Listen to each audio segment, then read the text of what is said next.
Tiwari ji, sir आपका स्वागत है। और अब आप थैंक यू सर। हमारे बीच में तिवारी जी आ गए हैं।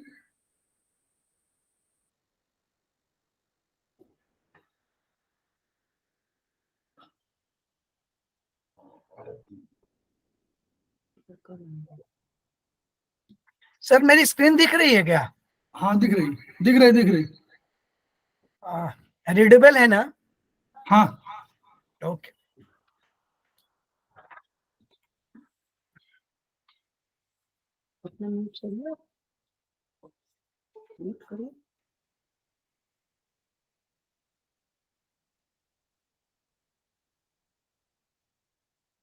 परमिशन हो तो स्टार्ट किया जाए।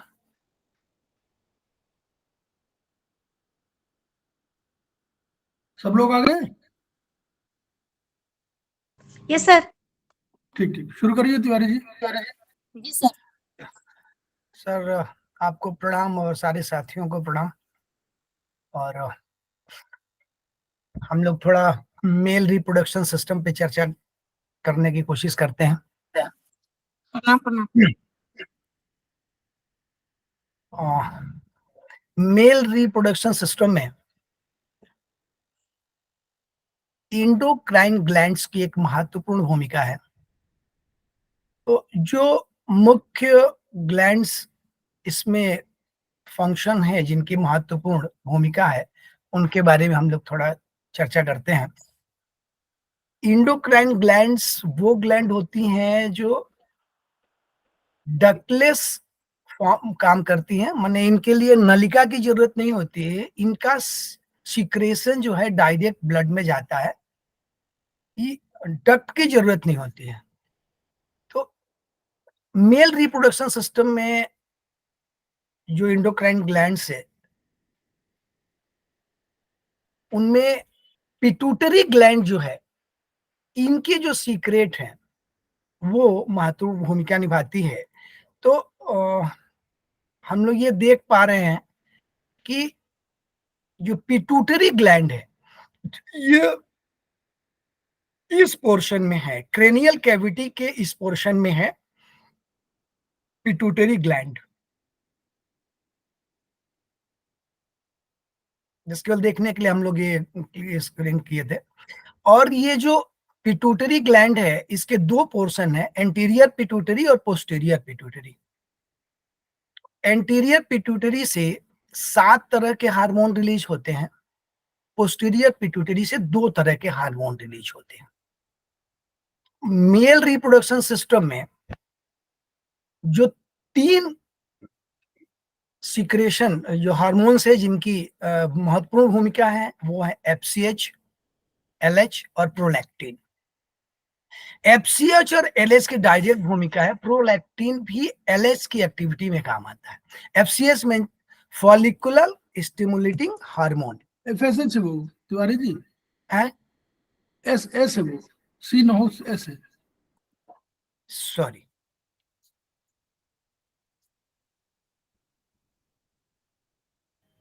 वो स्टिमुलेटिंग है ना, एफएसएच। यस सर, वो थोड़ा सा कहीं मिस हो गया, वो आपने बोला था, लेकिन वो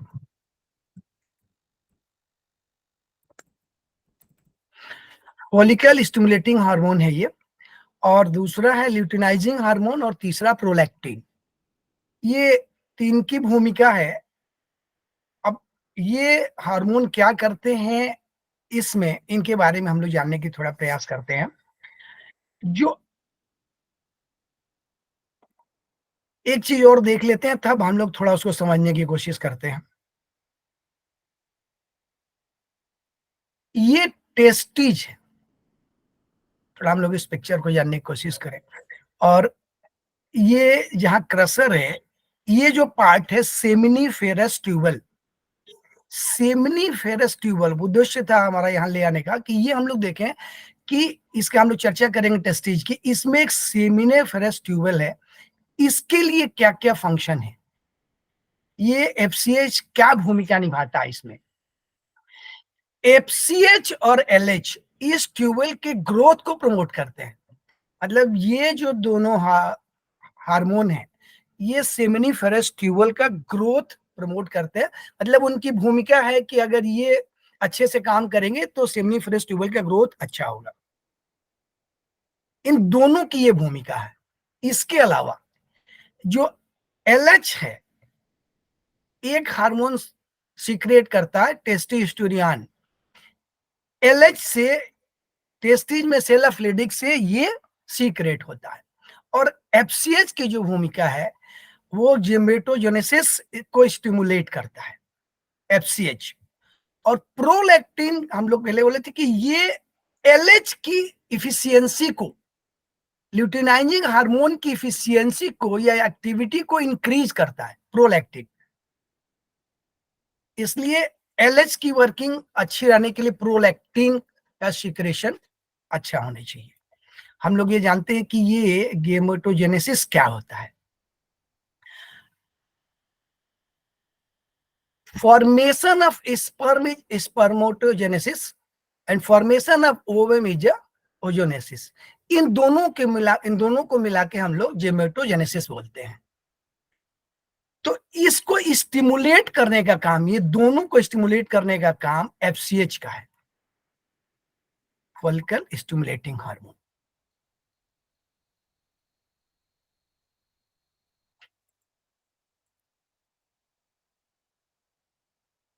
हम लोग थोड़ा इसको अब टेस्टिज के बारे में जानने की, ये पहले तो एक चीज इसको भी थोड़ा जान ही लें। जो टेस्टोस्टेरोन है इसका फंक्शन हम लोग जाने। जो सेमिनिफेरस ट्यूबवेल है ये सॉलिड होता है, इसको ट्यूबुलर फॉर्म में कन्वर्ट करने का काम टेस्टोस्टेरोन करता है। और दूसरा इसका काम है कि इस ट्यूबवेल में जो जर्मिनल इपिथेलियम में जर्म सेल है, इनका प्रोलिफरेशन मतलब इंक्रीज ऑफ सेल, सेल की संख्या को बढ़ाने का काम भी ये टेस्टोस्टेरोन करता है। हम लोग ये कह सकते हैं कि ये हार्मोन दूसरे हार्मोन की हेल्प से एक लड़के को प्रजनन के लिए तैयार करता है। और कौन इसको हेल्प करता है? वो है ग्रोथ हार्मोन और एंड्रोजन। माने इन दोनों हार्मोन की भूमिका है इनडायरेक्ट, क्योंकि वो हेल्प करते हैं टेस्टोस्टेरोन की। तो ये थे हम लोग ये जान रहे थे कि जो हार्मोन है इनकी भूमिका क्या है रिप्रोडक्शन में। हम लोग अभी जानते हैं कि रिप्रोडक्शन में कौन कौन से आर्गन है जिनकी हम लोग चर्चा करेंगे। तो रिप्रोडक्शन में आर्गन है स्क्रोटम, टेस्टिज, सेमिनिफेरस ट्यूबल, ये टेस्टिज का पार्ट है। और इनके ही पार्ट से epididymis, vas deferens, seminal, vesicle, prostate gland, ejaculatory gland, bulbourethral gland, जिसको हम लोग कूपर ग्लैंड भी कहते हैं। तो हम लोग जो है टेस्टिज के फंक्शन को जानने की कोशिश करें कि टेस्टिज क्या है। टेस्टिज जो ये अंग है ये दोनों तरह का, इंडोक्राइन और एक्सोक्राइन, दोनों ही सीक्रेट करता है। एक्सोक्राइन मीन्स कि जिनको जाने के लिए सिक्रेशन को जाने के लिए डक्ट की जरूरत है, तो वो इसका एक्स्ट्रो है। तो जो स्पर्म का जनरेशन है वो एक्सोक्राइन है, और जो टेस्टोस्टेरोन का संश्लेषण और श्रवण है, सिक्रेशन है, वो एंडोक्राइन है। तो टेस्टिस के बारे में हम लोग जाने कि टेस्टिस के क्या है। तो सबको पता है कि इसकी लोकेशन क्या है टेस्टिस की। ये टेस्टिस जो होता है बर्थ के पहले पेट के अंदर होता है, और बर्थ के पहले ही ये पेट से बाहर निकल जाता है। इसकी लोकेशन जब बर्थ होती है तो ये पेट से बाहर हो जाता है, इसके पहले ये अंदर रहता है। पेट के बाहर इसका रहने की रीजन वो कारण क्या है ये हम लोग थोड़ा इस पर करेंगे। पहले हम लोग ये जाने, क्योंकि ये जो स्पर्म जनरेट करता है, स्पर्म जनरेशन के लिए जो टेम्परेचर चाहिए वो ऑप्टिमम टेम्परेचर, जो ऑप्टिमल टेम्परेचर है 37 डिग्री सेंटीग्रेड। कभी कभी मनुष्य ज्यादा काम करता है या ज्यादा देर तक सोता है, उस समय शरीर का टेम्परेचर चेंज हो जाता है, तो स्पर्म के जनरेशन की एक्टिविटी बाधित होती है। तो अगर 37 डिग्री मेंटेन करना है, इसलिए यह बॉडी के बाहर लटका हुआ है स्क्रटम में। ये ध्यान देने की बात है कि ऐसा क्यों है, 37 डिग्री टेम्परेचर मेंटेन करने के लिए। ये जो टेस्टिज है उसका कुछ ये स्ट्रक्चर है, क्रॉस सेक्शन है, इसमें ये इलिप्स शेप का होता है, इलिप्स के शेप का है, और इसकी जो लेंथ है वो 4.5 सेंटीमीटर, विड्थ 2.5 सेंटीमीटर और थिकनेस 3 सेंटीमीटर है। इसका जो वजन है मास 10.5 ग्राम टू 14 ग्राम है।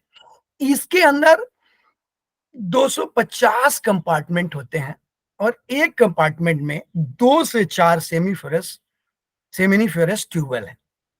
तो 2 भी हो सकते हैं, 4 भी हो सकते हैं, जो हम लोग पढ़ रहे हैं। तो इतने ये सेमिनिफेरस ट्यूबवेल हैं एक टेस्टिज में। ये करता क्या है, हम लोग इसको जानने की कोशिश करते हैं, केवल इसके फंक्शन को, टेस्टिज के। सेमिनिफेरस ट्यूबवेल में यहां पर स्पर्म बनता है इस ट्यूबवेल के अंदर। इस ट्यूबवेल के अंदर स्पर्म बनता है और यहां से बनने के बाद ये रास्ता फॉलो करता है। यहां से इस नली को बोलते हैं इपिडिडाइमस। इसमें बहुत सारे और नाम है जिससे हम लोग उतना बहुत जरूर जानने की कोशिश करें जितना। इपिडिडाइमस है, तो इपिडिडाइमस में ये सेमिनिफेरस ट्यूबवेल से इपिडिडाइमस में आता है और इपिडिडाइमस से इस तरह मूव करता हुआ, इस ट्यूब का नाम है वास डिफरेंस, इस ट्यूब में जाता है। सेमिनिफेरस ट्यूबवेल से इपिडिडाइमस में जाता है और इपिडिडाइमस से मूव करते हुए वास डिफरेंस में जाता है। ये टेस्टिस के अंदर जो फ्लो है स्पर्म का वो ये है। अब एक चीज हम लोग और जाने कि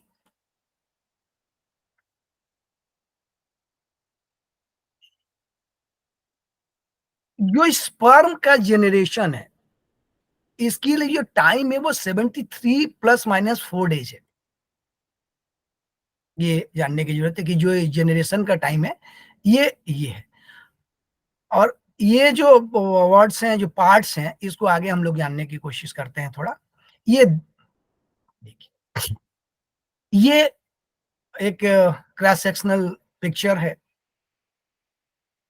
ये है टेस्टिस, माने स्क्रटम में ये टेस्टिस है और टेस्टिस से ये इपिडिडाइमस दिख रहा है। ये जो ट्यूब है ये है वास डिफरेंस।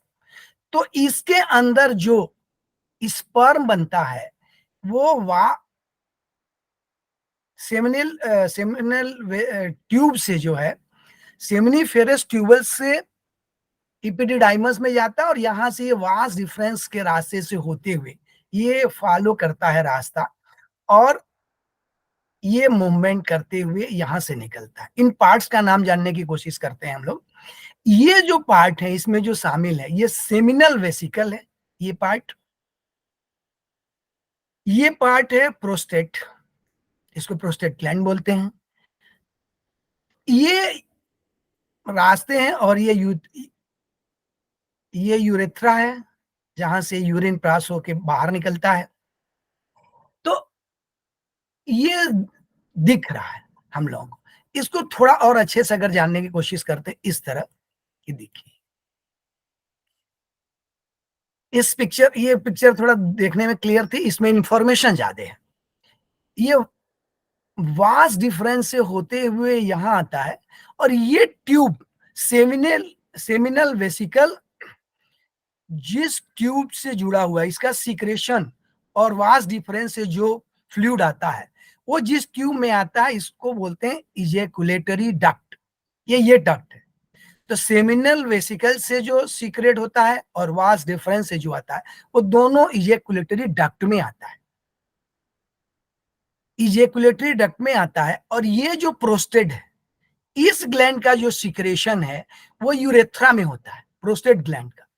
और एक चौथा आइटम है बल्बो यूरेथ्रल ग्लैंड, उद्दिस ये ग्लैंड है। इस ग्लैंड का जो सीक्रेशन है ये भी यूरेथ्रा में होता है। तो 4 सीक्रेशन आते हैं। जो स्पर्म आता है वास डिफरेंस से, वो इजैकुलेटरी डक्ट में आता है। जो सेमिनल वेसिकल का सीक्रेशन है वो भी इजैकुलेटरी डक्ट में आता है। प्रोस्टेट ग्लैंड का सीक्रेशन यूरेथ्रा में डायरेक्ट आता है। और बल्बो यूरेथ्रल ग्लैंड का जो सीक्रेशन है ये भी यूरेथ्रा में आता है। तो यहां आने के बाद ये चारों ही सीक्रेशन एक साथ हो जाते हैं और ये यूरेथ्रा के इस पाथ से, पेनिस से बाहर निकल जाते हैं। थोड़ा सा ये दिख रहा है, थोड़ा सा और इसमें चलते हैं। सेमिनिफेरस ट्यूबवेल में स्पर्म का फॉर्मेशन होता है। जो ये ट्यूबवेल ऊपर हम लोग देखे थे सेमिनिफेरस ट्यूबवेल, इसमें फॉर्म का फॉर्मेशन होता है। जो सेमिनिफेरस ट्यूबवेल है इसकी लेंथ 60 टू 70 सेंटीमीटर है और ये इसका डायमीटर 200 माइक्रोन है। 200 माइक्रोन मीन्स की 1 माइक्रोन जो है मीटर के 10⁻⁻⁶ मीटर से मिलीमीटर के 1000वें भाग को हम लोग माइक्रोन बोलते हैं, तो वो 200 माइक्रोन है। सेमिनिफेरस ट्यूबवेल में जो स्पर्म होता है उसकी टेल, स्पर्म की टेल इनएक्टिव होती है और वो नॉन मोटाइल होता है, माने वो सक्रिय नहीं होता, फंक्शनल नहीं, वो कुछ भी नहीं करता है। कुछ भी मीन्स कि वो दूसरे के फोर्स से ट्रांसफर होके, माने दूसरा उसको ढकेलता है इपिडिडाइमस में, सेमिनिफेरस ट्यूबल से इपिडिडाइमस में जाता है। मीन्स कि सेमिनिफेरस ट्यूबल से ये स्पर्म इपिडिडाइमस में जाता है। इपिडिडाइमस 6 मीटर लंबी है लेकिन वो क्वाइल्ड फॉर्म में, इपिडिडाइमस क्वाइल्ड फॉर्म में 6 मीटर है।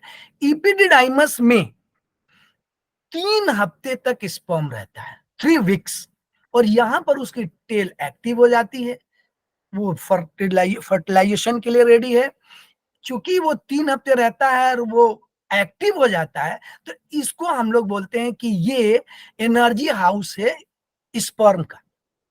स्पर्म का एनर्जी हाउस बोलते हैं इपिडिडाइमस को, जो कि 6 मीटर लंबी होती है और यहाँ पर वो 3 हफ्ते रहता है। इपिडिडाइमस से जो स्पर्म है वो वास डिफरेंस को जाता है, हम लोग ऊपर देखे थे।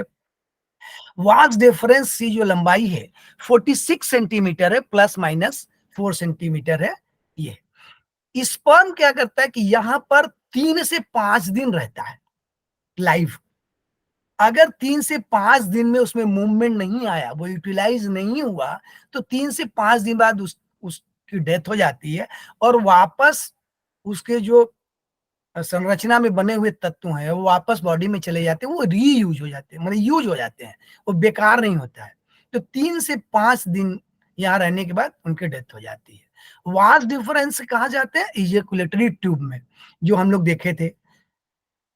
सेमिनल हम लोग डिस्कस करते हैं, सेमिनल वेसिकल इजैकुलेटरी ट्यूब में खुलता है, जिसको हम लोगों ने ये चर्चा किया था यहाँ पर।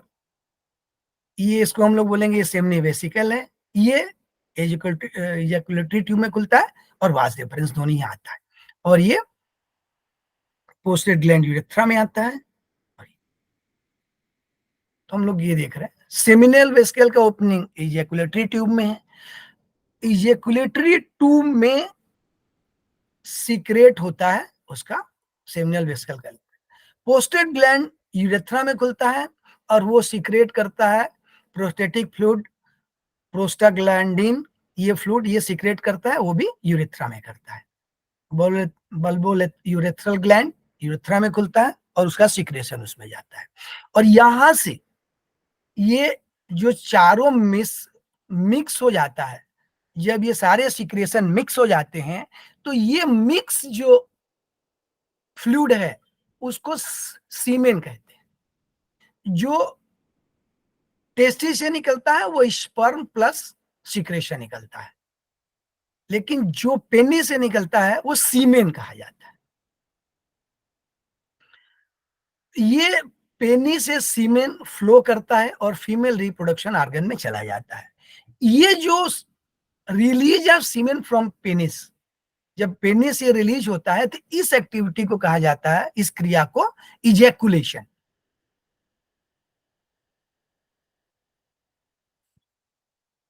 इस स्पर्म को हम लोग शुक्राणु बोलते हैं, ये टेस्टिस से निकलता है और सीमेन पेनी से निकलता है।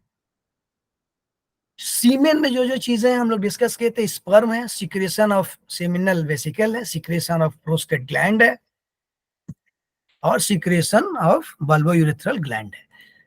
यहां से सिक्रेट होके ये चारों सीमेन के चारों मिल जाते हैं, वो सीमेन कहा जाता है। सीमेन में जो अगर आप उसकी दृष्टि से देखेंगे कि क्या है, तो इसमें 90% वाटर है सीमेन में, और 10% सॉलिड पार्ट है। एक बार इजेकुलेशन में जो वैल्यूम डिस्चार्ज होता है वो 3.5 प्लस माइनस 1.5 ml है, और इसका जो कलर है वो कलरलेस है, और कलरलेस है इसका कलर, या मिल्की है,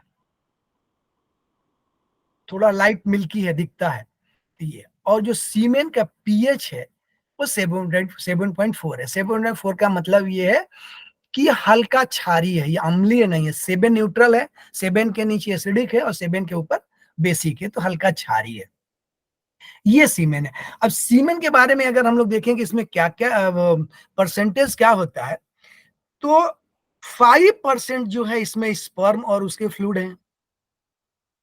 इपिडिडाइमस से जो है 12% फ्लूइड आता है, और वास डिफरेंस है 3%। सेमिनी वेसिकल से 60% फ्लूइड आता है, और प्रोस्टेट ग्लैंड से 20% आता है।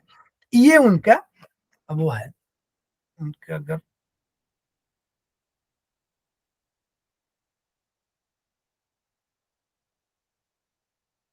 स्पर्म से 5%, अधिवृषण 12%, वास डिफरेंस 3%, सेमिनल वेसिकल से 60%, प्रोस्टेट ग्लैंड से 20%, 90% जल है। अब इसमें जो ठोसीय तत्व हैं उसमें 1 से 2% जो है अकार्बनिक है, sodium, potassium, zinc, magnesium, calcium, और 8 to 9% कार्बनिक तत्व है।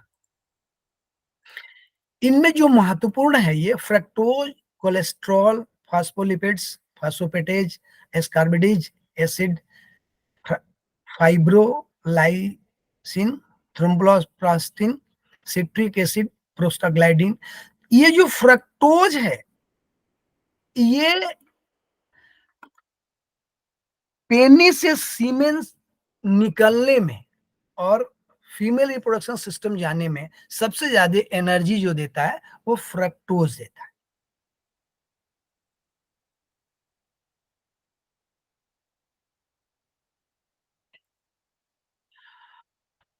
और जो फर्टिलिटी है, ह्यूमन माने मेल फर्टिलिटी, वो कैसे मेजर की जाती है, तो उसको हम लोग जाने कि मेल फर्टिलिटी को, तो जो स्पर्म की क्वांटिटी है और स्पर्म की मोटिलिटी है, ये बताता है कि ये मेल फर्टाइल है या इनफर्टाइल। अगर उसके स्पर्म के 1 ml में 100 मिलियन स्पर्म है, सॉरी सीमेन के 1 ml में 100 ml स्पर्म है, और उसकी सक्रियता 80% है, तो वो मेल, उसकी कैपेसिटी कही जाएगी कि वो फर्टाइल है, उसको गुड कहा जाएगा।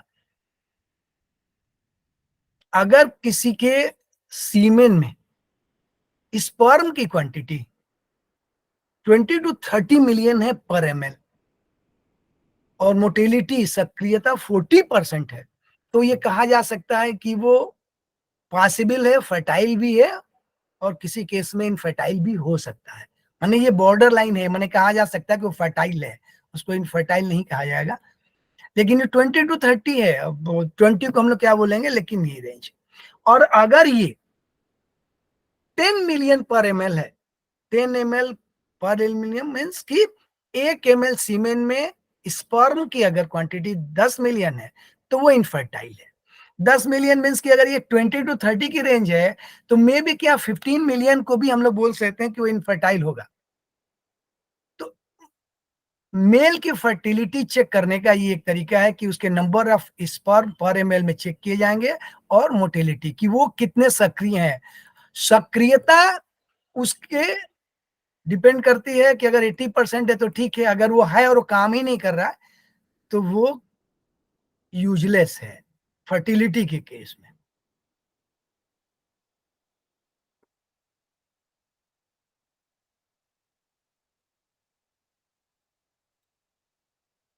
ठीक है सर।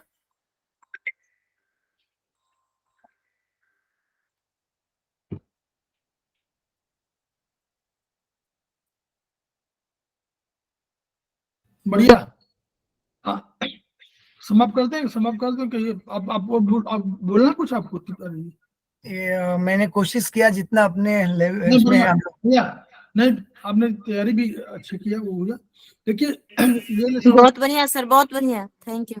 हाँ, एक चीज ये हम लोग को जानना है चिकित्सा की दृष्टि से कि मैं ये प्रेजेंट स्टॉप शेयरिंग रोक देता हूं सर, आप हाँ, तो हम लोग को ये जानना है कि देखिए मेल ऑर्गन हम लोग क्यों पढ़ रहे हैं कि केसेस कोई आ सकते हैं हमारे पास, तो उनके दृष्टि से हमको जानना है। तो एक तो आपने देखा फर्टिलिटी वाला पॉइंट। पहला पॉइंट, कभी कभी बीमारी में अगर कोई शुरुआत में बाय बर्थ, तिवारी जी ने कहा कि बाय बर्थ जब बर्थ नहीं होता है तो इसके पहले एब्डोमेन कैविटी में होते हैं। 3 कैविटी है, एक ये कैविटी कैनल कैविटी, दूसरी हमारी बोला ढोल की तरह हमारा, समझ लीजिए, तो एक सर की कैविटी क्रेनियल कैविटी, दूसरा हमारी हुआ थोरेक्स यानी जिसमें हार्ट और लंग्स है वो कैविटी, और तीसरा हमारी है एब्डोमेन कैविटी। एब्डोमेन कैविटी का जो नीचे वाला पार्ट है वो पेल्विक कैविटी कहलाती है, दो it is not defined cavity, defined cavity नहीं है। वो तीसरी हमारी एब्डोमेन कैविटी के नीचे का पार्ट है, उसको पेल्विक, चूंकि पेल्विस के पास है तो पेल्विक कैविटी कह देते हैं। तो ये पहले हमारा जो है जन्म के पहले ये जो हमारा ये प्राइमरी सेक्स ऑर्गन है। देखिए प्राइमरी सेक्स ऑर्गन एक होता है, कौन होता है वो ऑर्गन जिस कोई सीक्रेशन करता है ग्लैंड का। दूसरा क्या काम करता है वो कि वो ही जो है जो इस पर जो हम लोग अभी बोले थे ना गैमेटोजेनेसिस, तो जो गैमीट बनाता है, गैमीट माने जो हमारा इस सिस्टम का मतलब रिप्रोडक्शन सिस्टम का एक कोई यूनिट होगी ना, जैसे हम लोग कहते हैं नेफ्रॉन है, कई हम लोग बोलते हैं कि वो सेल है, ये सब हमारे यूनिट्स हैं। तो वैसे ही ये यूनिट वहां एल्वेलस हम लोग बोला हुआ है लंग्स में, वैसे ही हमारी यूनिट यहाँ पर गैमीट है। तो उधर ओवम हो गया और इधर हमारा स्पर्म हो गया, ये गैमीट हो गए। तो जो कोई भी ऑर्गन प्राइमरी ऑर्गन वो कहलाएगा जो हमारा वास्तव में स्पर्म बनाएगा या ओवम बनाएगा, और वो सीक्रेशन भी करेगा कोई एंडोक्राइनल सिस्टम से, कोई एंडोक्राइन का कोई ग्लैंड, कोई एंडोक्राइन जो है, जो ग्लैंड हमारी है उनमें से उनकी तरह कोई सीक्रेशन करेगा। तो 2 कैटेगरी, तो इस कैटेगरी में लेडी में ओवरी, ठीक, उसके साथ भी और है, ओवरी है, यूट्रस है ये। और प्राइमरी हमारे यहाँ क्या है, हमारे यहाँ मेल में इसको स्क्रॉटम, स्क्रॉटम के अंदर testis, this is primary sex organ. Secondary sex organ और है, सेकेंडरी सेक्स ऑर्गन पेनिस वगैरह सब है। इसके जो एक्सेसरी वाले में बताया उन्होंने, एपिडिडर्मस, वास डिफरेंस, सेमिनिकल वेसिकल, फिर यूरेथ्रा, यूरेथ्रा के बगल में आया प्रोस्टेट ग्लैंड, प्रोस्टेट ग्लैंड बल्बोयूथ्रल, और उसके नीचे तब आया ये हमारे से। अब प्राइमरी क्या हुआ, जैसे ही जन्म के पहले ये अंदर ही रहता है, लेकिन अब जब उसको फॉर्मेशन कभी करना होगा तो वो लगभग 35 डिग्री सेल्सियस, सेल्सियस की बात कर रहा हूँ, 35 डिग्री सेल्सियस के आसपास उतने टेम्परेचर पर ऑप्टिमम प्रोडक्शन कर सकता है, वो उसकी कंडीशन है। तो ये पूरे शरीर के जो शरीर का टेम्परेचर वो लगभग 37 डिग्री सेल्सियस है। फ़ारेनहाइट में तो 98.4 है, वहां सेल्सियस में वो लगभग 37 पड़ेगा।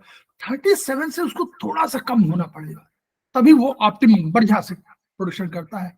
तो इसलिए वो जैसे ही बर्थ हुआ तो बर्थ के बाद वो बाहर निकाल दिया जाता है, बर्थ के पहले अंदर होता है। कभी कभी कोई ऐसी स्थिति आ जाती है कि वो बाहर नहीं निकल पाता, या कोई एक टेस्टी अंदर रह गई, एक ही टेस्टी बाहर निकली, ये भी कंडीशन कभी होती है, तो वो एक बीमारी है।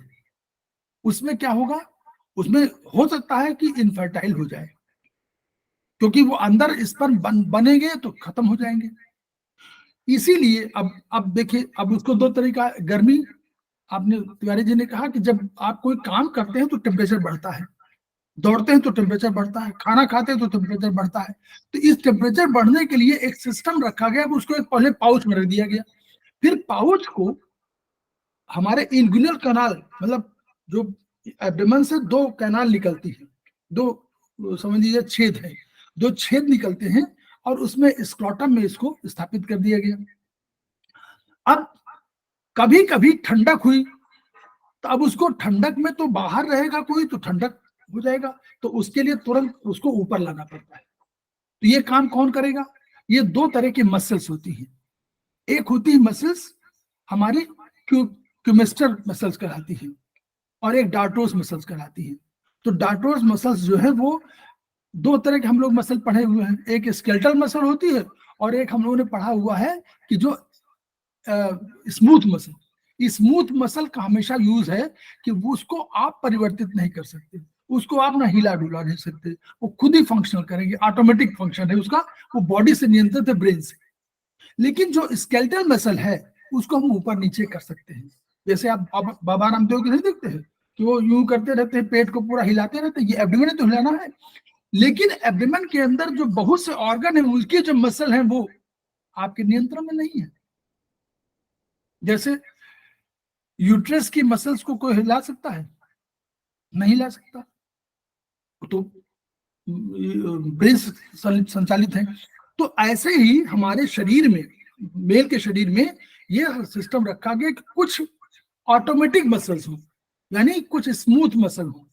तो वो कुछ मसल्स क्या करती हैं, साइज छोटा कर सकती हैं, साइज छोटा कर सकती है स्क्रोटम का, और उसके साथ साथ वो ऊपर की ओर खींच सकती है, ताकि अगर बहुत ठंडक हो तो ऊपर की ओर आ जाए। और कुछ आपको स्केलेटल मसल है जो आपके नियंत्रण में है कि आप उसको ऊपर नीचे कर सकते हैं, एक्सरसाइज के लिए, योग के लिए, योग में आप कर सकते हैं, तो योग वगैरह में इसमें आप करते हैं। तो ये हुआ, तो उसमें अंदर आगे ये सिस्टम बना दिया गया। अब शुरू हुआ कि उसके जेनेसिस कैसे हो। तो साइज वाइज आपने पढ़ा, सब कुछ है उसमें, बताया कि दो है, एक की हम बात कर रहे हैं कि दूसरे दो तीन बात। एक में उन्होंने कहा कि अब हर जो इस तरह का प्रोडक्शन वाला होगा उसके पास कोई एक जर्मिनल सेल होनी चाहिए। तो जर्मिनल सेल एक कोई बनेगा, जर्मिनल माने जो जन्म देगा, जर्मिनल सेल माने जन्म। तो हमेशा एपिथेलियल सेल है वही जन्म देती है, हमेशा समझिए। एपिथेलियल सेल से ही सीक्रेशन होगा, एपिथेलियल सेल में ही जर्म सेल होंगे। तो अब इसमें सिस्टम में क्या है, दो तरह का सिस्टम है। इनमें बताया कि 250 कंपार्टमेंट, तिवारी जी ने बताया कि, और 2 से 4 सेमिनिफेरस ट्यूब्यूल होती है, यानी छोटी पतली पतली होती हैं। और इनमें देखिए लंबाई चौड़ाई बहुत, देखिए बहुत लंबी भी है, और उसमें कितना आयतन है ये देखिए, कितना उसमें रखा है। तो उन सब में प्रोडक्शन होता है। तो उनमें जो शुरू के 250 कंपार्टमेंट को लोब्यूल मान लीजिए, तो 250 कंपार्टमेंट हुए, उनमें से हर में उन्होंने कहा कि 2 या 3 वो हुए, और उसमें 2 ने 3 सेमिनिफेरस ट्यूब्यूल हो गई। तो जो कंपार्टमेंट लोब्यूल के रूप में है, इनमें 2 या 3 हो गई। तो एक का बात करें हम लोग, तो जो उसमें उस सेल में जो जर्मिनल एपिथेलियम है, वहां पर हमारे जन्म के साथ ही एक वो रहते हैं, और ये जर्म सेल हमारे रहते हैं। उन्हीं को हम लोग जो है उन्हीं से बनाते हैं अपना स्पर्मोसाइटोजेनेसिस, वहीं से शुरू होता है, और बाद में स्पर्म बनता है। 2 प्रोसेस में, 2 स्टेजेस में ये स्पर्म बनता है। पहले एक प्रोसेस होता है, फिर दूसरा प्रोसेस होता है मोटाइल बनाने के लिए, तो मोटिलिटी के लिए। तो अब जब ये बने, तो बनने के बाद इनके पास एक क्या होता है, बड़े एक सेल होते हैं सर्टोली सेल्स। तो ये क्या होते हैं, सर्टोली सेल्स अंदर होते हैं, बड़े बड़े सेल होते हैं, जो क्या करते हैं, जो वास्तव में सर्टोली सेल्स नर्सिंग काम करते हैं। नर्स माने सुरक्षा देना, नर्स माने खाना पीना देना। तो पोषण देने का काम सर्टोली सेल्स करते हैं। ये बड़े बड़े बड़े सेल होते हैं और वही टाइट जंक्शन से बिल्कुल बंधे होते हैं, यूं करके, जैसे यूं है यूं बंधे हुए हैं। अब उन्हीं में, इन्हें बीच में यही स्पर्मेटोगोनिया कहलाते हैं ये, तो ये वहां पर स्थित रहते हैं। तो इनको नर्सिंग काम मिलती है, भोजन मिल रहा है, वही सर्टोली सेल दे रही है, वही सुरक्षा भी दे रही है। अब ये एक सेमिनिफेरस ट्यूब्यूल की बात कर रहा हूं, उसमें है ये। अब बाहर इसके बाद जो है, इसके वो जो है कंपार्टमेंट के बाहर भी तो जो है, तो जो वहां पर तरल है, जो लिक्विड है, जो और चीजें हैं, वहां पर cells of leading cells of leading या इंटरस्टिशियल सेल्स कहलाते हैं ये होते हैं। अब तिवारी जी ने बताया कि सबसे पहले आपका दो FSH और LH की भूमिका मेन है, और LH को प्रभावित करने के लिए एक और वो प्रोलैक्टिन है। हाँ, प्रोलैक्टिन है। अब देखिए इनकी भूमिका क्या है। अभी मेल और फीमेल में अंतर यह है कि फीमेल में तो फॉलिकल्स डेवलप हो गए कब, गर्भ में ही जब थी बच्ची, तभी डेवलप हो गए, और अंत में 60,000 तब आ गए, जब 60,000 फॉलिकल्स तब आ गए जबकि उसका बर्थ हो चुका है। बर्थ के पहले ही 60,000, लगभग 60 से 80,000 के आसपास में फॉलिकल्स डेवलप बर्थ में ही आ गए। मेल में ऐसा नहीं होता, 13 वर्ष तक कोई डेवलपमेंट नहीं होता, कोई वो नहीं होता, नॉर्मल अपने होते हैं। 13 वर्ष हुआ तो 13 वर्ष के आसपास की जैसे एज हुई, वैसे हाइपोथैलेमस को मैसेज गया कि 13 साल के हो गए। अब हाइपोथैलेमस ने GnRH, वो जो वही गोनेडोट्रोपिन रिलीज हार्मोन, पहला हार्मोन उसने निकाला, और पिट्यूटरी को आदेश दिया। तो पिट्यूटरी के पास दो, एक LH और एक FSH, फॉलिकल स्टिमुलेटिंग हार्मोन, वही जो लेडीज में है वही जेंट्स में, दोनों में एक ही तरह के हैं, लेकिन नाम। अब LH का दूसरा नाम जो है इंटरस्टिशियल सेल स्टिमुलेटिंग हार्मोन भी बोलते हैं इनको, जो बाहर में सेल ऑफ लीडिंग कहलाते हैं, उनका नाम, दूसरा नाम जो है इंटरस्टिशियल सेल। इंटरस्टिशियल माने जो दो सेलों के बीच की जगह हो, उसमें इंटरस्टिशियल बोलते हैं। तो अब ये सेल ऑफ लीडिंग वहां पड़े हुए हैं। तो जैसे ही 13 वर्ष हुए, वैसे ही वहां से GnRH निकला, FSH रिलीज हुआ, LH रिलीज हुआ। तो LH ने क्या किया, LH गया और उसने पहला काम किया, स्टिमुलेट किया किसको, हमारे सेल ऑफ लीडिंग को। तो इन्होंने टेस्टोस्टेरोन निकालना शुरू कर दिया। अब टेस्टोस्टेरोन जैसे निकालना शुरू किया, वैसे ही तुरंत ही सेल पूरे ब्लड के माध्यम से पूरा सब चला गया। तो दाढ़ी मूंछ, सेकेंडरी सेक्स कैरेक्टर्स शुरू हो जाएंगे, दाढ़ी मूंछ आ जाएगी, आवाज में भारीपन आ जाएगा। पहले पतली आवाज होगी नॉर्मल 13 साल तक, उसके बाद भारी आवाज होगी, दाढ़ी मूंछ हो जाएंगे, जहां जहां हेयर्स डेवलप होगा, ऑर्गन्स डेवलप हो जाएंगे, हाइट बढ़ जाएगी, लंबाई बढ़ जाएगी। तो ये सब चीज, हाइट, लंबाई, चौड़ाई जो भी है सब बढ़ जाएगा, और गोनेडियल भी अपना आकार वाकार सब बढ़ जाएंगे। अब इसने तो निकाल दिया एक। अब FSH की भूमिका क्या है, ये गए तो इन्होंने क्या हुआ, अंदर प्रभावित किया। तो जब वो प्रभावित किया तो उससे क्या, वहां डेवलप कर, जहां वहां सब डेवलप हो रहे हैं ना, वो उनमें अंदर सब वही जो काम हो रहा है वो सब डेवलप हो रहा है। अब जैसे जैसे वो निकलते जाते हैं, वैसे वैसे उनका जैसे मैच्योर होते जाते हैं, बाहर निकालते जाते हैं उनको, बाहर निकलो धकेल, मतलब अब जब उनका बड़े हो गए तो नेचुरली उसमें जगह पर नहीं आ पाएंगे, तो धीरे धीरे बाहर निकलेंगे। चलिए, अब उधर क्या हो रहा है हार्मोन में। अब ये टेस्टोस्टेरोन बड़ा बदमाश टाइप का है, मतलब ये निकलने की इच्छा रहता है तिवारी जी, ये बाहर निकलने की कोशिश में रहता है।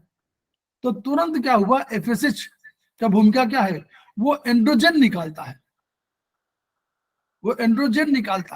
और वो एंड्रोजन क्या होता है, वो उसका क्या होता है कि इसको टेस्टोस्टेरोन को बाइंडिंग प्रोटीन निकालता है और इसको बांध लेता है, ताकि ये टेस्टोस्टेरोन जाने न पाए, क्योंकि अगर चला गया तो संख्या कम हो जाएगी, डेवलपमेंट नहीं होगा।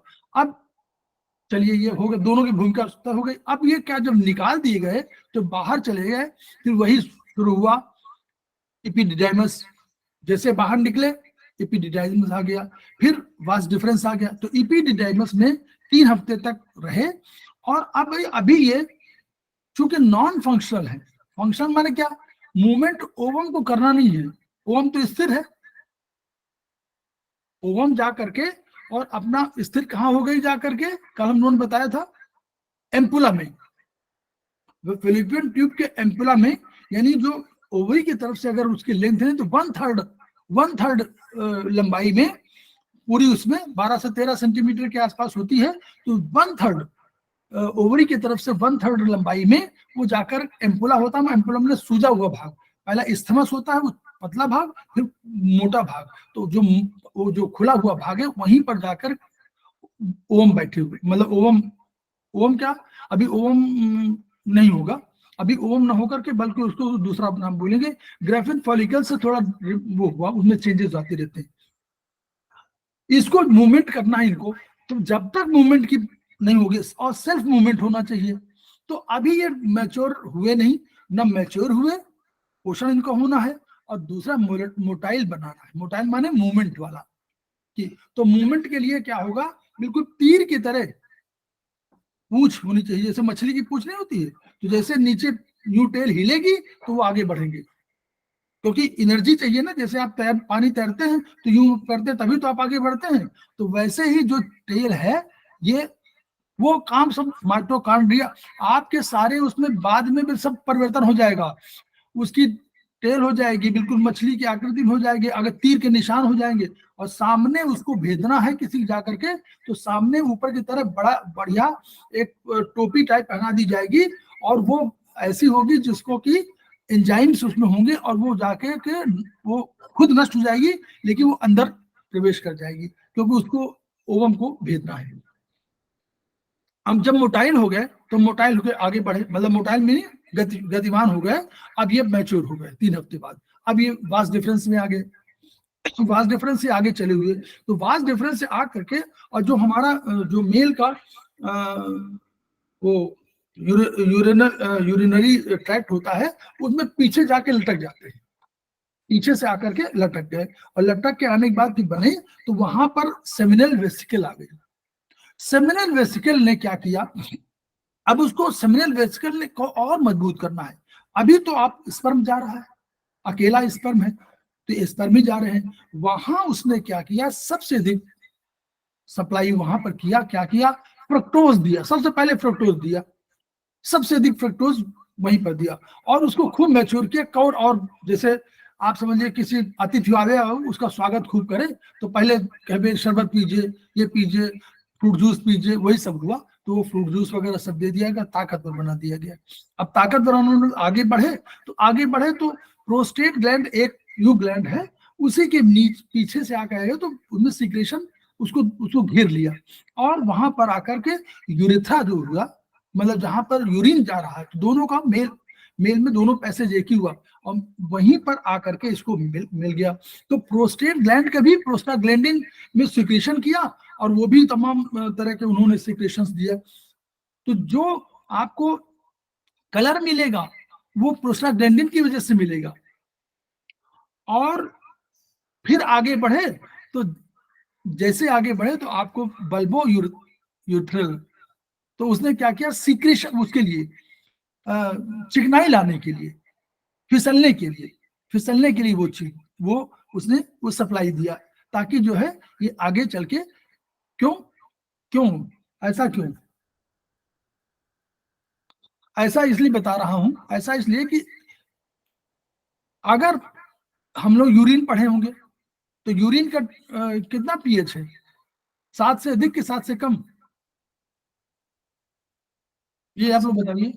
कम होगा ना, कम है सर। कम है ना, वहां क्यों, वो एसिडिक है। एसिडिक क्यों है, क्योंकि कोई जर्म अंदर से प्रवेश बाहर से न कर पावे, इस ट्रैक्ट में बाहर से कोई जर्म ना आने पावे, इसलिए उसको पीएच उसका आग्नेय रखा गया है, अग्नि वाला, एसिडिक, ताकि कोई जर्म प्रवेश न कर पाए। लेकिन इसका पीएच हमने अभी तिवारी जी ने बताया कितना, इसका पीएच कितना है सीमेन का? 7 से ज्यादा है सर, थोड़ा सा। 7.4। 7.4 वही है जो लगभग रक्त का है।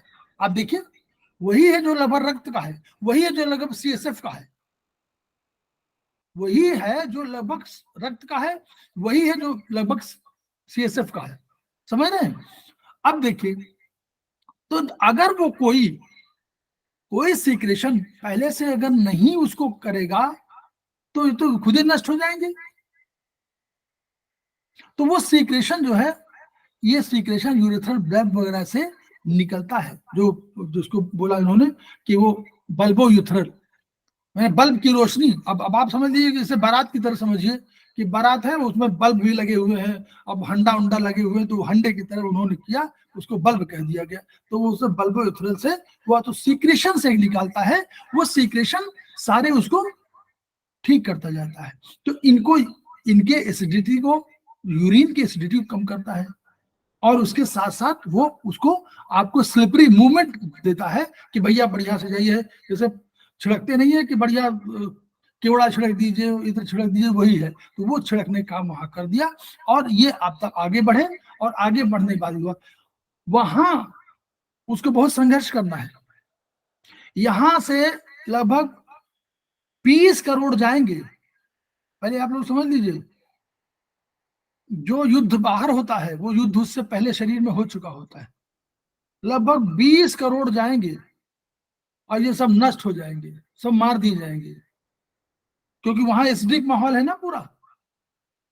वहां, यहाँ वेजिनल ओपनिंग से वहां पूरा एसिडिक माहौल है, और वहां भी उनके हथियार सब रखे हुए, सब मारने के लिए, काटने के लिए बैठे हुए हैं। वहां पर केवल 200, अंत में यूट्रस के आसपास पहुंचते पहुंचते केवल 200 रह जाएंगे, सब मार दिए जाएंगे यहीं पर। जो सक्षम होंगे वही बचेंगे। तो वो जब आए तो इसमें बस यहाँ का सिस्टम तो यही है कि ये जब आए तो इनको ये सब मिल गया। तो कभी कभी अगर देखिए, रेप केसेस में कभी कभी ये पाया जाता है कि फ्रक्टोज पाया गया, तो फ्रक्टोज लेडी के किसी उसमें नहीं होता, लेडी में कहीं फ्रक्टोज नहीं मिलेगा, उसके सिक्रेशन में कहीं फ्रक्टोज नहीं मिलेगा। ओनली फ्रक्टोज मेल में मिलेगा सेमिनल वेसिकल के उसमें। इसलिए अगर लेडी के वेजिनल में ये पाया जाता है कि फ्रक्टोज है, तो ये माना जाता है, ये माना जा सकता है, वैसे कोई शर्त नहीं है, लेकिन ये माना जा सकता है कि वो फ्रक्टोज मेल की वजह से हुआ। तो ये कभी रेप केसेस में इसकी जांच भी हो सकती है, जांच नहीं भी होती, दोनों चीजें हैं, ये नहीं कह सकते। लेकिन ये एक श्योर शॉट भले ना कहते, लेकिन एक प्राइमरी कंडीशन जरूर है कि फ्रक्टोज वहां मिल सकता है, मिलना चाहिए। अगर नहीं मिलना है तो इसका मतलब कि अगर फ्रक्टोज नहीं मिला हुआ तो बिल्कुल तय है कि इंसर्शन नहीं हुआ है, इंसेमिनेशन जिसको बोलते हैं, इंसेमिनेशन नहीं हुआ है। तो ये हुआ, अंत में जाकर ये 200 रह जाते हैं, फिर 200 जाकर के वहां जाते हैं, और ये 200 में भी कोई बाएं चला गया, दाएं चला गया, और आना तो ओवरी में एक ही है, ओवरी से तो एक ही ओवरी एक महीने में फंक्शन है, एक कभी इस महीने इसमें, एक महीने उसमें। तो दोनों ओवरीज में अब जो भटक गया वो कानपुर पहुंच गया, जो सही दिशा में गया वो इलाहाबाद पहुंच गया, बस। तो जहां जो पहुंच गया उसमें भी जो आदमी है वहां भी पूरा पूरा रक्षा प्रबंध है। जो उसमें जैसे ही पहले ने भेदा, और जिस पहले ने भेद दिया, तो उनके जो रिसेप्टर है उसने तुरंत बता दिया कि एक आदमी आ गया, और जैसे आ गया वैसे उन्होंने रिसेप्टर सारे चौकीदारों को फिर चेंज कर दिया, सारे चौकीदारों को सेंस बदल दिया। अभी तो उन्होंने बताया था कि इस तरह के आदमी आएंगे तो उसको एक आ सकता है, तो लड़ते मिलते एक आदमी आया और आकर के वो वहां पर रुक गया। जैसे ही उसने भेद किया तो उस अपने सब छोड़ दिया, केवल अपना सेल का जो न्यूक्लियस पार्ट है वही अंदर चला गया। जैसे उसने भेदा वैसे ही वहां भी देखिए सिस्टम ओवम का, उसने क्या किया, पूरे सब उनकी वो आजकल अगर इलेक्ट्रॉनिक मीडिया में कहें तो आजकल पासवर्ड ही बदल दिया, तो पासवर्ड ही नहीं है, वो पहचान का अभाव फिर कर दिया। अब पहले तो पहचान रहे थे कि तिवारी जी आएंगे तो तिवारी जी का स्वागत कर लीजिए। अब वो दूसरा आदमी ऐसा रख दिया तो तिवारी जी को पहचानता नहीं था, तो उसने तिवारी जी को भी रोक दिया। अब कोई नहीं घुस सकता, एक समय में एक ही वहां जा सकता है। और एक गया, उसने फ्यूजन किया, दोनों लोग फ्यूज हो गए, फ्यूज होने के बाद बन गया जाइगोट, और शेष के लिए रास्ता बंद हो गया। ये दिस इज द प्रोसेस वहां के लिए। तो यहाँ पर आपने बताया कि ये है। तो अगर कभी देखिए, अब मोर्टेलिटी की बात है, टेस्ट अगर हुआ और ये पाया गया कि मोर्टेलिटी 80% नहीं है, तो चांसेस कम है। बॉर्डर लाइन पर है तो भी चांसेस कम है। क्यों? क्योंकि वही पॉइंट बता रहा है कि वहां सर्व सक्षम 20 करोड़ में एक पहचान होनी है, 20 करोड़ में एक को पहचानना है, एक को जाना है। तो यानी ये अगर मोर्टेलिटी रेट कम होगा तो ये पॉसिबिलिटी घट जाएगी। एलएच और एफएसएच का रोल ये है कि अगर ये नहीं हुए तो डेवलपमेंट नहीं होगा।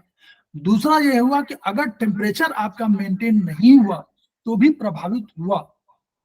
तो इसीलिए नॉर्मली सबके लिए कहा जाता है, जेंट्स में, लेडीज में, सब में कहा जाता है कि जो आजकल सूती कपड़े पहनने का प्रावधान क्यों कहा जाता है कि जो आप पहनिए तो अंडर गारमेंट्स सूती टाइप के पहनिए, जिसमें हम जैसे मेल में तो है ही है, फीमेल में भी है, वहां और दूसरे इन्फेक्शन हो सकते हैं। इन्फेक्शन का जितना प्रभाव मेल फीमेल में होता है उतना मेल में नहीं होता। इसीलिए टॉयलेट की वहां पर वो है कि वहां पर नेचुरली उनका अपना कंस्ट्रक्शन है कि वो उस फिजिकल दशाओं के में वहां, यहाँ मेल में तो थोड़ा सा वो है। फिर अब आया लास्ट में पेनिस। तो पेनिस में अंत में glans penis the last point, उसके चारों तरफ स्किन होगी।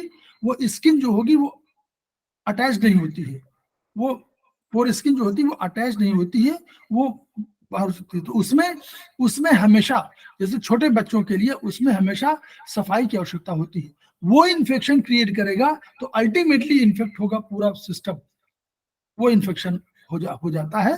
तो वो, और कभी कभी वो स्किन की ये प्रॉब्लम होती है, तो स्किन अगर टर्न नहीं हो रही है तो भी प्रॉब्लम है, ये भी बीमारी है। एक आध मामले में पाया गया है कि जो स्किन अगर टर्न नहीं हुई तो वो ओपन ही नहीं होगा, ओपन नहीं होगा तो पेनफुल होगा।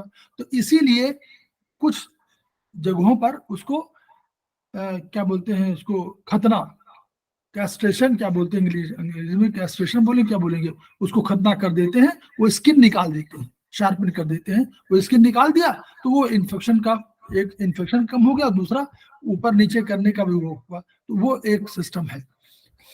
तो इसलिए ये सिस्टम जो है उसमें अगर यूरिनरी ट्रैक्ट में यूरिन है तो स्पर्म अपने आप खत्म हो जाए, काफी वो हो जाए, क्योंकि वो जैसे सब कुछ देखता है वैसे अपने को देखेगा। तो इसीलिए उसका प्रोसेस ये होता है कि पहले ही आपका वो उसका करते हैं। This is the main process. क्यों तिवारी जी, ये तो आपने बता ही दिया डिटेल में काफी, अब तो सब है ही, काफी हो गया, ये सब चीजें हैं। हम लोग फर्स्ट सेमेस्टर में जितना पढ़े हैं कोशिश किया था। नहीं बहुत नहीं, ऐसा नहीं। देखिए दो चीजें है ना, आपने उतना पढ़ा, मेहनत किया, देखा, समझा, समझ तो गए सारी चीजें। वो जो मेन कैरेक्टर वही तो है, एपिडिडाइमस, वेस डिफरेंस, और वही है सेमिनल वेसिकल, यही तो है तो वही। अब जितना आप जो आज जान रहे हैं, तो कल अधिक जानेंगे, उससे अधिक परसों और अधिक जानेंगे। लेकिन हमको जानना यह है कि हमको सबसे बड़ी बात यह है कि आपने हिम्मत किया, नंबर 1। पूर्वा को मैं कह रहा हूं तो पूरा ने हिम्मत किया, ये भी बढ़िया बात है। दोनों लोग, हम ये चाहते हैं कि हिम्मत नहीं। हमने 2-3 लोगों से पूछा था, मैंने बताया था बबली सिंह को, 2-3 लोगों से मैंने पूछा, जो लेडीज वाले इस वाले में जो पूरा ने कल कहा, उसको बताने के लिए वो हमने पढ़ा ही नहीं चैप्टर, हमने ये नहीं किया, हमने कहा लो पास हो गए सब, पढ़ा चैप्टर ही नहीं पढ़ा पूरा। ऐसा भी हो सकता है भाई, हमारा एक चैप्टर है, हमको समझ में कम आवे ठीक है, लेकिन हमने चैप्टर पढ़ा ही नहीं, ये तो संभव नहीं। तो वो उसी तरह हम तो कहते थे भैया हम दोनों पढ़ा देंगे। तो फिर हमने कहा हमने कहा इससे बढ़िया तिवारी जी, तो तिवारी जी को मैंने कहा तिवारी जी क्या पढ़ा देंगे। उधर पूर्वा को हमने कहा तो पूरा पढ़ा देंगे। एक बाहर से बुलाए थे तो उनकी शादी हो गई है, तो वो शादी में अपना वो है लौट के आ रही होंगी, तो बोले थे हम आएंगे तो पढ़ा देंगे। तो हमने कहा उसके पहले कोर्स ही खत्म कर ले अपना, क्यों, हमारा बीएसबी कोर्स आज समाप्त हो गया। जो हमारा कोर्स था। पढ़ाने का बड़ा फायदा होता है सर, फिर से पढ़ने को मिलता है और थोड़ा कॉन्फिडेंस बढ़ जाता है। बिल्कुल बिल्कुल बिल्कुल बिल्कुल, ये 4 बार पढ़ेंगे तो आपका और हो जाएगा। हाँ तो बिल्कुल भाई ये फायदा सब चीजें जो जानने का वो है ना कि भाई क्या होना, क्यों ऐसा है, ये कैसा है, क्यों, सारी चीजें जानना बहुत आवश्यक है। और ये जब चिकित्सा में आए हैं तो वो हमने बताया नहीं था कि सबसे अधिक वर्ल्ड में जितने भी गायनी हैं, गायनी सर्जन, वो मेल हैं। यस सर, बिल्कुल सही है। बेस्ट सर्जन गायनी मेल है। आप सोचिए, वो पटना में पहले हुए थे पटना में एक डॉक्टर डॉक्टर उपाध्याय होते थे, बहुत बड़े डॉक्टर थे गायनी के। जल्दी 6-6 महीने में डेट मिलती थी दिखाने की, आप सोचिए। तो वो हम लोग कहते थे भैया तो इतने बड़े डॉक्टर का है गायनिक, तो ये होता कि और कहे नहीं नहीं भाई सब बहुत बड़ा सर्जन है।